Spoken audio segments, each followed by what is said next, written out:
Iran நாட்டு ஜனாதிபதி Ebrahim Raisi பயணித்த உலங்கு வானூர்தி விபத்துக்குள்ளானதில் ஈரான் நாட்டு ஜனாதிபதி இப்ராஹிம் ரைசி மற்றும் வெளிவிகார அமைச்சர் ஆகியோர் உயிரிழந்துள்ளதாக அந்த நாட்டு ஊடகங்கள் செய்தி வெளியிட்டுள்ளன. ஜனாதிபதி இப்ராஹிம் ரைசியுடன் உலங்கு வானூர்தியில் பயணித்த வெளிவிகார அமைச்சர் உசைன் அமீர், கிழக்கு அசர்பைஜான் மாகாண ஆளுநர் மாலிக் ரஹ்மதி உட்பட 9 பேரும் விபத்தில் உயிரிழந்துள்ளதாக தெரிவிக்கப்பட்டுள்ளது.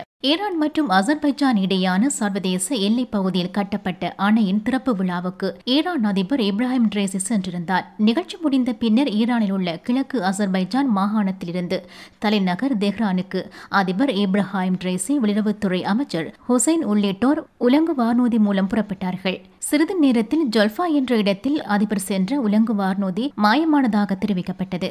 மோசமான வானிலை காரணமாக மலைப்பகுதியில் உலங்கு வானூர்தி விழுந்து நொறுங்கியிருக்கலாம் என அஞ்சப்பட்ட நிலையில் இன்று காலையில் உலங்கு வானூர்தி முற்றிலும் இருந்த நிலையில் அதன் பாகங்கள் கண்டுபிடிக்கப்பட்டதாக ஈரான் நாட்டு ஊடகம் அறிவித்துள்ளது.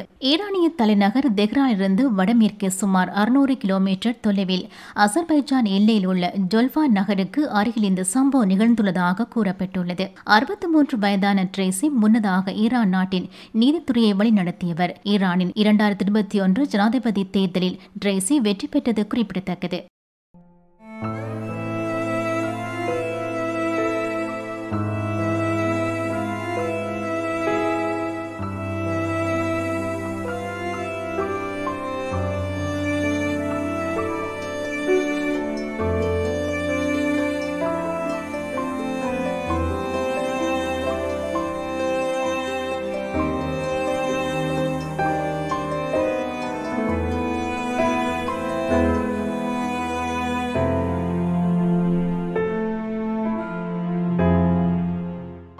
டிவிஐ யூடியூப் சேனலில் இணைந்திருக்கும் நேர்கள் அனைவருக்கும் எமது நன்றி.